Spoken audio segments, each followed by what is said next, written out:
Alright, so what I wanted to get into is equality in a different manner. Now, there are so many people out in the world that doesn't have equal rights, and there's a lot of risings in this country. Something is rising. So yeah, and there's a lot of symbology too. First it was Kenneth Anger's Lucifer rising. Then it was Robert Anton Wilson's Prometheus rising.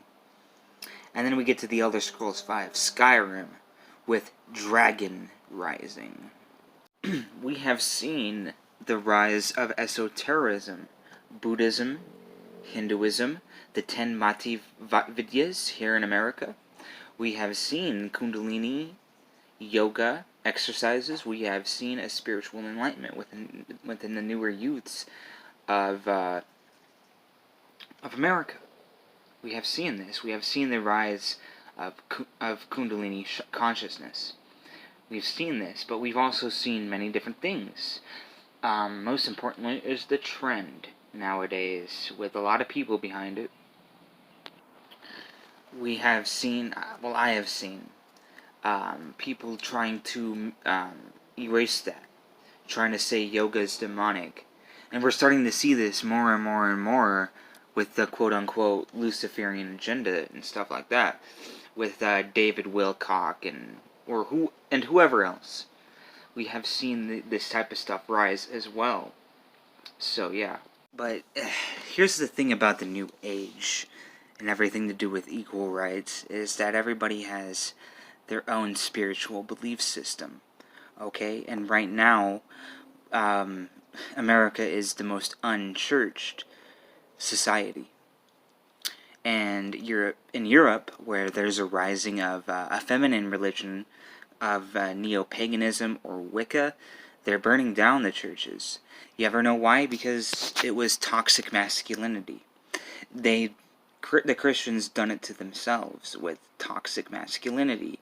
And all these stories about, the Crusades and all that, kill people and shit. And all the witch trials, more murder. But the New Age is mystical. It is basically magic.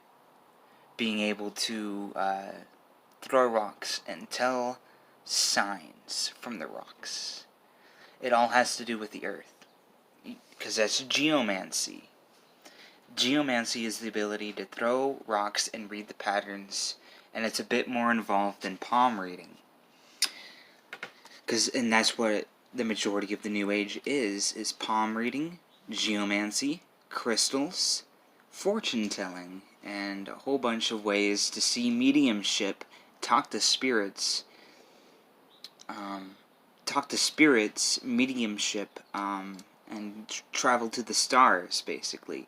So there is no hiding it. It's non-Christian, okay? And you can't publicly defend it or publicly attack it, because a lot of people do go into the New Age and they gain mediumship. And once you actually get into the New Age, you can either choose the light or the darkness. And that will eventually lead to your completion cycle of yin and yang. I mean, like, if you ever watched any spirit science videos, that's New Age, being able to telepathically communicate with your cats and dogs. That is New Age. That is the Golden Age. That is post-Christ and all this type of stuff. New Age is all about earth worship. How we realize that mankind, in its blind arrogance, has destroyed this earth, so we have to restore the natural order of things and restore the beauty of this earth, which is green, blue. What do you think the green and the blue is? Earthiness and liquid. The ocean, lakes, ponds that are no longer poisoned by the arrogance of mankind. Also that, but like returning to the earthiness, the palm trees, the forest trees, the pine trees, basically. And everything is just always in the eyes of the beholder. Everything is beautiful to the individual. And a lot of people tend to find this want of balance. It's all about balance, balancing yin and yang, good and evil, and realizing that good and evil is just a bunch of bloated toad talk. And it's nothing more than just hypocrisy from a religious church to control you to be good and fear evil. But what exactly is evil and what exactly is good? It is completely non-existent, and again, in a way, in a deep way, it is also judgmental. Because you can easily say, with the terms of good and evil, you can easily say that these indigenous people are evil. These serpent worshippers are evil. But they won't tell you those serpent worshippers are actually Hindu, and they're just worshipping Shiva, for a quick example. And New Agers do believe there is no devil, and there might not even be God. God is, well, let's do Satan first, is that it's just an image created by the church to capitalize indigenous belief systems, especially in Europe, where the Greek people, used to worship Pan as an idol of sexual fluidity, fraternization, sexual intercourse, Pan, and music as well. Music while having sex. That's how the Greek culture was. So they took the what's the most astonishing features that Pan had, that the Greeks worshipped? Oh, well, he had horns. He had a pitchfork. Devil. And why do you think they invented the false image of a serpent in the Garden of Eden and that whole fake story? Even though the Earth is billions of years old and there's evidence of society. Because if you actually do your proper research, it was the Sumerians that existed 6,000 years ago.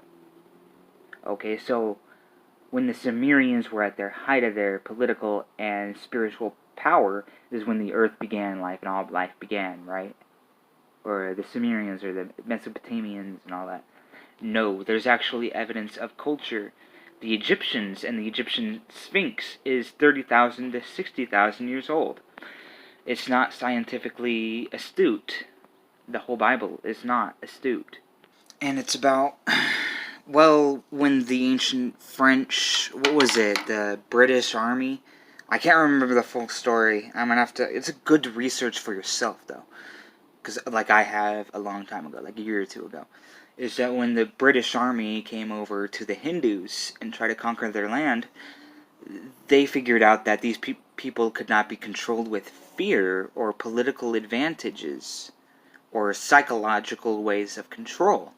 Is because they have activated their kundalini chakras, their power sources, their discs, so much that nothing can make them fear. Nothing can make them be controlled into a fear system, fear or love system. If you're with God, you have love. If you're with the devil, you have fear, and fear of God and all this control, all those control tactics the British try to throw at them, and they couldn't be able to control it. So now, and because of that, because the Hindus were not able to be controlled, now churches like the Westboro Baptist Church say yoga is demonic, Kundalini is demonic, Shakti, the divine feminine, is demonic, Shiva is demonic, the divine masculine.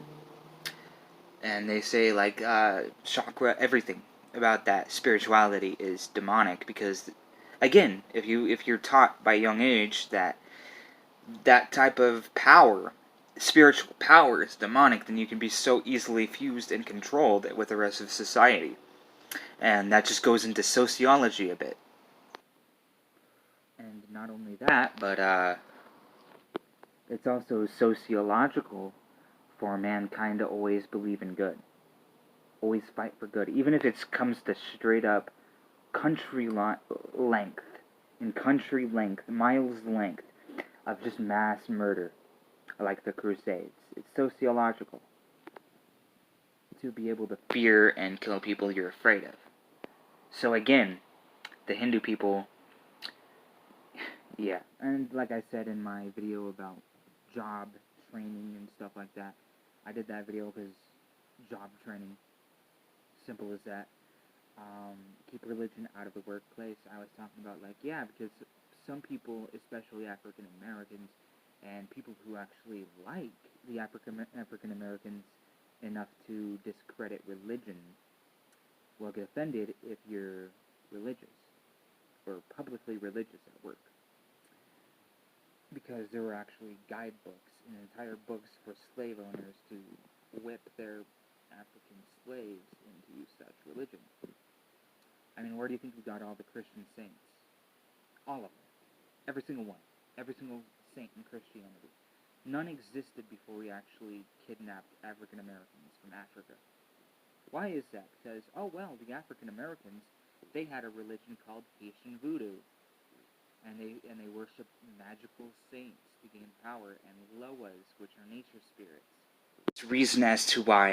The biggest reason as to why Americans in the newer youth is rejecting last year's religion, or last decade's religion, for this new age type of mentality where you can become mystical and you can become a god.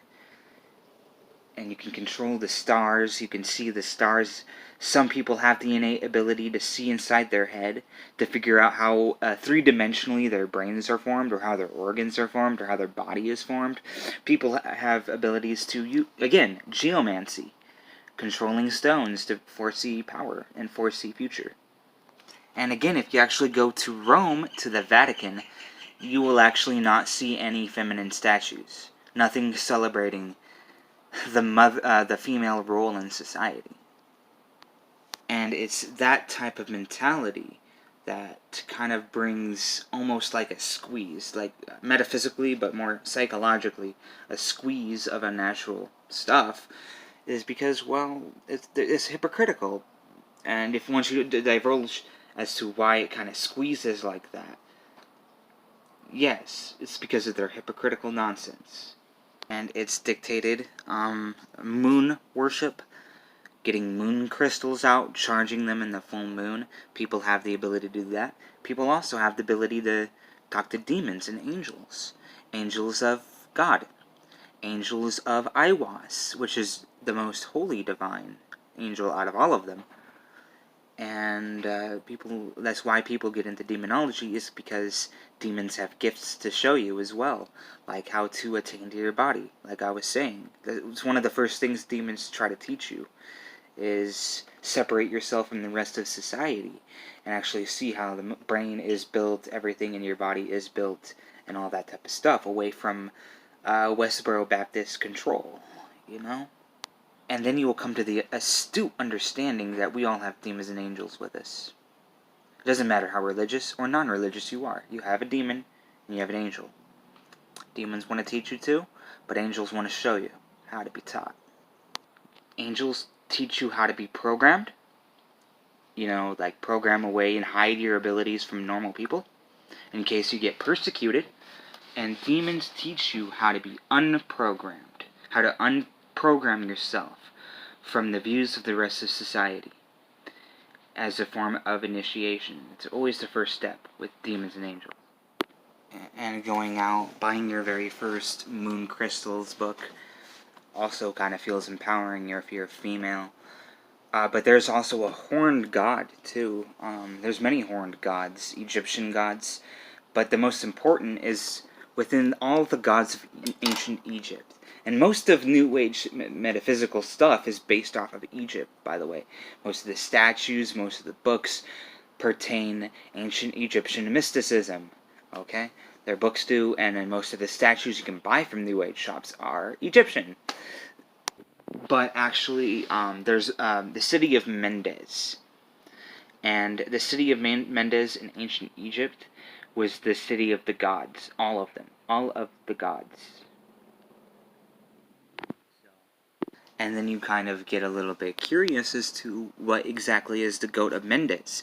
And then you pick up a book by Eliphas Levi called Transcendental Magic. The spirit goes up when you're enlightened, but the symbol of Mendes is the satanic pentagram that represents matter and being trapped in matter. And it's like as above, so below. So, I mean, it's all equal. Everything in the universe is equal. And newer generations of people are going to see that the universe is equality. One of the many, many interesting subjects to learn is the Merkaba. The Merkaba comes from Egyptian words ka and ba, which means spirit and body.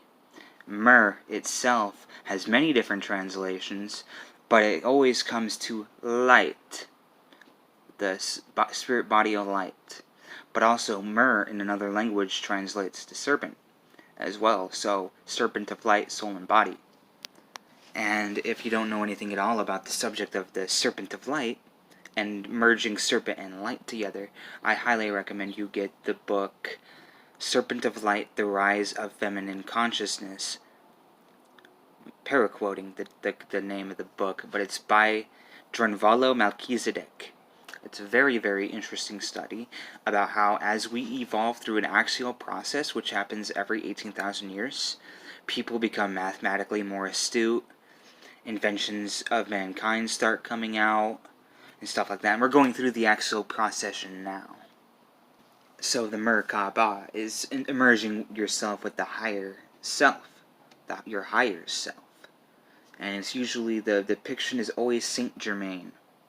Not Jesus, because we left the age of Christ back in 2012. This is why everybody thought the world was ending, because everybody was so astute about Jesus Christ. And then his age ended in 2012. Every 2,000 years the age changes. Now it's the age of Saint Germain, which taught under Christ consciousness.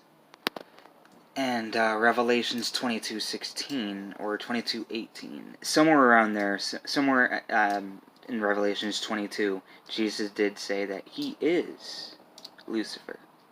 So there's a lot of interesting things. I also recommend you get the Flower of Life series by Drunvalo Melchizedek too, because it's all about pertaining the rights of humanity, the equal rights of humanity. Synchronicity, sacredness of the human soul, and all of this found in the flower image of the flower of life, which is a symbol from ancient times, pre-Christ, to represent all of duality in a matrix. So, and one of the more interesting things from the New Age is that every man and woman is a star. The coup is in the cabs, or the cabs are in the coup. Coup are in the cabs. Ku is an ancient Egyptian word for stars, the constellations. Cabs means the soul. So the Ku is in the cabs. That means the constellations, the stars themselves can be found in the human soul. And it's also proved we are the four elements of collapsing supernova stars. And that is the biggest staple in New Age spirituality. Is that we are made out of stardust. We are star beings. You know, stuff like that is always in the New Age, and it's always going to be in the New Age. Carbon, hydrogen, nitrogen, all four. I know I'm missing one, but you get it. We are all made out of stardust. We all come from material from as above the star, as above the story of a star, the story of a red giant, the blue star, the hydrogen, and it collapses, becomes supernova, and it goes to the as below. As above, so below. It goes to the so below. And merges and becomes the birth of multiple human beings. And yes, a lot of people do have the same stardust as other human beings. How else can you actually describe a spirit tribe? You know, a tribal phenomenon of everybody from the same star always co-lining and meeting each other. So, yeah, it's all beautiful like that. It's all mystical and understanding all that. But zodiacal, and he actually understands the zodiacs. You go to spirit shops, you get books on zodiacs, and you actually get readings about the personality of each zodiac, male and female. More than 95% of the time it's true. Like, I'm a male Capricorn in the last degree. I am very earthly and very aspiring to new agendas. And also, I am a dreamer, and anything else you can name off. If you actually look up male Capricorn, that is all me, entirely me. So, yeah. The most important things to understand about the New Age and other subject matter entirely is Tahuti, Thoth, the god of ancient magic of Egypt. He's always understanding because he held the prophecy of all human life.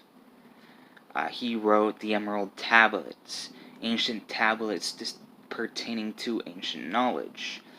But he also is the higher self to the lower self. Tahuti's lower self is the demon Malphus. And in demonology and in the Goetia, Malphas is a major president of the underworld, known as a president of Jinnistan. So, he said in that book, Lucifer is the overarching soul of consciousness. And yes, David A. Spangler said Lucifer works with each of us as we enter in the new golden age, or in the new age. And the person from the Theosophical Society, the master religion of spirituality, did in fact say. The other hand, Alice Bailey did say, from the Theosophical Society, Alice A. Bailey, said that Lucifer is the oversoul of consciousness of all mankind. So, when you do think about it, yes, there is a Luciferian side to the New Age, and a lot of people don't want to talk about it. And there's a lot of competition, and there's a lot of, yeah. There's just, you can't talk about this. You can't talk about these comments. I mean, like, everybody in the New Age is tasked to read dogma and ritual. Wait, did I say that right? But the Theosophical Society, Helena Blavatsky, did praise Lucifer, wrote in a magazine called Lucifer. Alice Bailey said that he is the overarching soul of mankind. David Spangler also said that you have to pertain Luciferian initiation in order to survive the New Age. And, yeah, that's basically what I wanted to freaking say.